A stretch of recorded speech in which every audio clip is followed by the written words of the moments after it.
Big ups to my mentor, Mr. T, because he had helped me out. He had brought me in. And this is when I didn't even see that I was going to ever be a coach. I didn't think that I was going to ever be working with kids. I didn't care about I'm not going to lie. I was 18. I was young. I was in the streets. I didn't care about nobody else. So for another person to see something in you, that blew my mind, right? So with the push from Mr. T, I started coaching in 284, and it was magical, bro. Just working in the school that I graduated from, the 8th grade. My whole family went there. It's in the middle of the hood, across the street from my grandmother's crib, well, old apartment.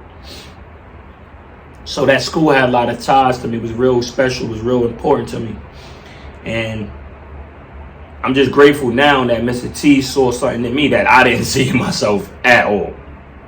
So T pulls me in. I'm at this school coaching. And we had went undefeated the first year and a half. We didn't lose in any tournament. No, let me not lie. Let me not butcher that. Our first 6 to 8 tournaments, we didn't lose a game. Now, that was something monumental for me. Whether it was 2 games in a tournament, a game in a tournament, 3 games, we didn't lose anything. We went undefeated.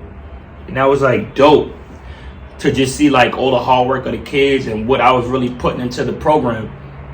And I was putting me into the program. So I'm giving blood, sweat, and tears.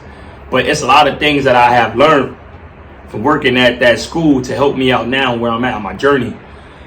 I was a little bit too animated, demonstrative on the sideline, and Miss Pitts had helped me out and a few other people yo, I know you care about these kids, but you got to relax because it's about them. I bet. From there, I applied for the Boys and Girls Club in Encanto in San Diego on 67th and Imperial. I also had a coaching opportunity to bring kids from my neighborhood to go to Hoover High School, but that really didn't fall through because my living conditions wasn't, as good as they are now. At the Boys and Girls Club, it was dope, helping out. It felt like a home vibe just because of the fact that I'm from the projects. I'm from Brownsville, Brooklyn, same part as Mike Tyson. I'm from the Jets. So it's me being in Encanto reminded me of being back home, but it's the same thing, it's just in San Diego. And that was good, but I felt like God was okay, I showed you here, now I'm gonna move you here. And then I went to the La Jolla YMCA. And me being from Brownsville, going into Encanto to go to La Jolla, whole fast change. But I was built for that. I'm a smart gentleman. So I was there. And that was a whole different experience just because of the fact that I'm in, for lack of words, a rich town.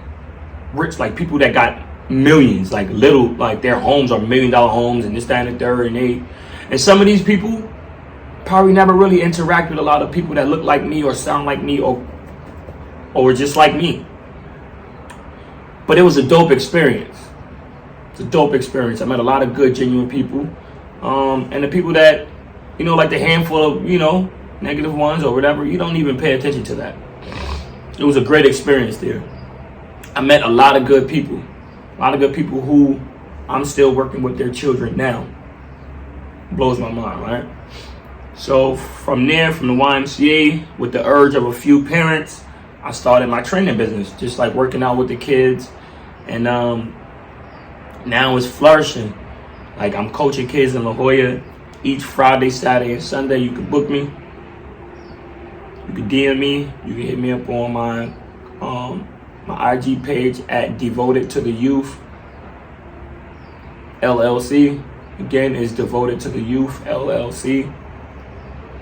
I'm out there every Friday, Saturday, and Sunday just giving back to the community. Coaching is something that I love to do. Coaching is something that keeps me disciplined. Coaching is something that gives me purpose in life. Because even when I was back home, it was just things that I'm I can't have these kids see me do. I can't have these people see me do this if I'm preaching to them. Yo, don't do drugs. Don't do this. Don't do that. Don't do this. Don't do that. So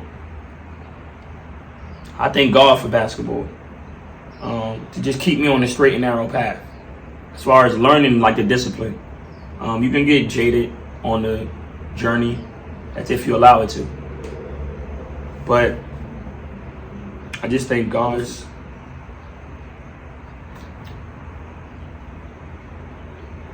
I also want to thank God for just all the mentors that I had. Mr. T, Mr. A, Miss Pitts, for bringing me into school. Because they didn't have to do that. It was just like, it was magical, perfect time.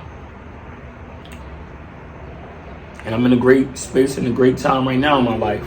So I just want to just let you know, do what you love to do.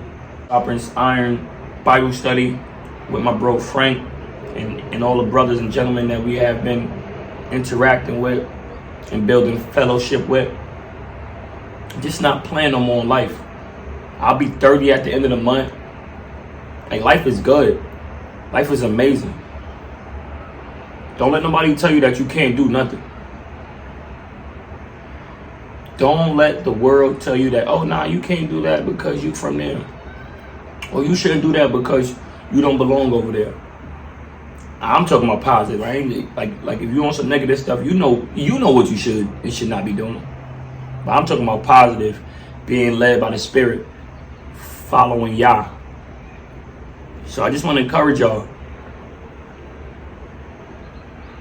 If you seek your purpose from the Lord, He will show you. Because everybody has a purpose. Everybody has a purpose. Everybody has an end goal. And that's to glorify and uplift the kingdom. But you'll find it if you go seeking it. Y'all be blessed. Y'all be encouraged.